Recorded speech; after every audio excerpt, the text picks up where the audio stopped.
और उपस्थित सभी राष्ट्र निर्माताओं को मेरा प्रणाम। और आज मैं एक ऐसी कहानी आपके बीच में प्रस्तुत करने जा रहा हूं जो एक राष्ट्र निर्माता की ही है। एक विद्यालय था और उस विद्यालय में जो शिक्षक पढ़ाते थे वो अपने बच्चों को बहुत ध्यान से देखते थे। उनके विद्यालय में जो बच्चे आते थे वो अलग अलग मजरा, अलग अलग टोला और काफी दूर से आते थे। एक दिन विद्यालय में जब प्रार्थना हो रही होती है तो अध्यापक ध्यान से देखता है कि एक राजू जो एक पैर से दिव्यांग था वो लकड़ी के सहारे से धीमे धीमे धीमे आ रहा था। शिक्षक का ध्यान राजू की तरफ जाता है।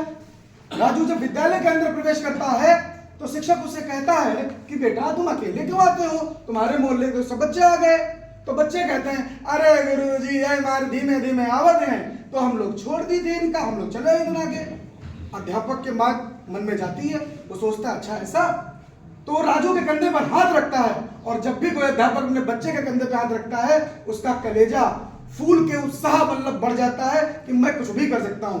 कि बेटा हो सकता है तुम्हारा एक पैर कमजोर हो लेकिन तुम्हारा विश्वास कभी कमजोर नहीं होना चाहिए। राजू इस बात को सुनता है और अपनी लाइन में लाके खड़ा हो जाता है। मध्यावकाश के समय जब देखते हैं अध्यापक महोदय कि सभी बच्चे अलग अलग टोले, अलग अलग कस्बे के बैठ के खाना खा रहे हैं, कोई साथ में नहीं खाता, सब अपने टोले के मजरे के लोगों के साथ खाते हैं। खेलते समय भी बच्चे खेल रहे हैं, लड़कियों से कह रहे हैं तुमका गेंद बल्ला खेल है देवा, ये लड़कियों का खेल है, तुम दोनों के लिए हो। अध्यापक सोचता है कि मेरे विद्यालय में ऐसी चीजें हो रही हैं। अगले दिन वो विद्यालय में पहुंचता है और वो कुछ चीजें लेके आता है बच्चों के सामने। प्रार्थना सभा चल रही होती है, तब तक एक लड़की लक्ष्मी होती है, वो कहती है गुरुजी जान पायो आज रजुआ कमाल कर दी। कहीं रानी जा रही रहा है, ऊपर बिजली तार गिरे वाला रहा है। रजुआ अपनी लाठी उठाइस लगाए कैसे तार पलट दी। तो राजू आता है, राजू के लिए सब ताली बजाते हैं कि वाह राजू तुमने तो कमाल कर दिया। राजू कहता है गुरुजी आपने समझाया था कि मेरा विश्वास कभी कमजोर नहीं होगा, पैर भले कमजोर हो।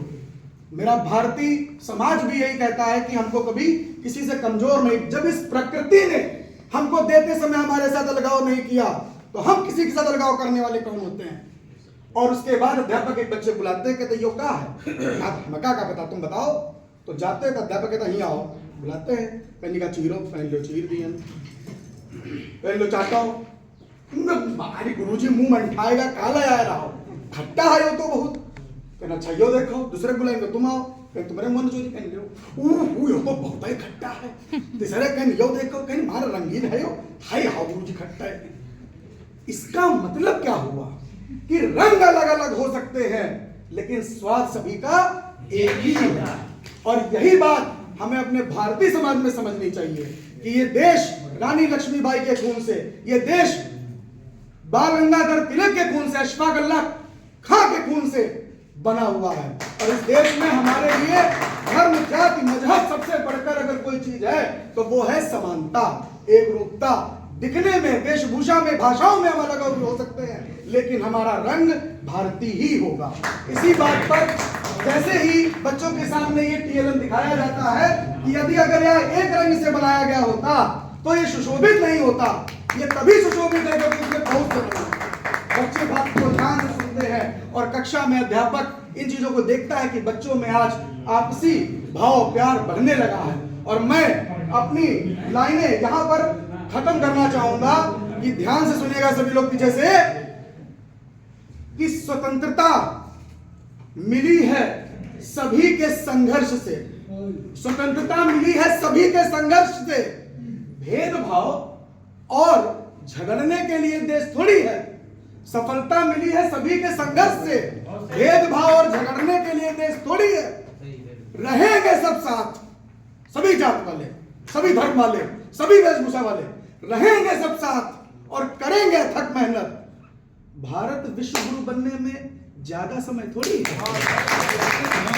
बस यही भाव विविधता में एकता का बच्चों में प्रयोग किया जाता है और बच्चे अपने आपस में भेदभाव को खत्म करके एक साथ रहने लगते हैं। धन्यवाद। भारत माता की जय।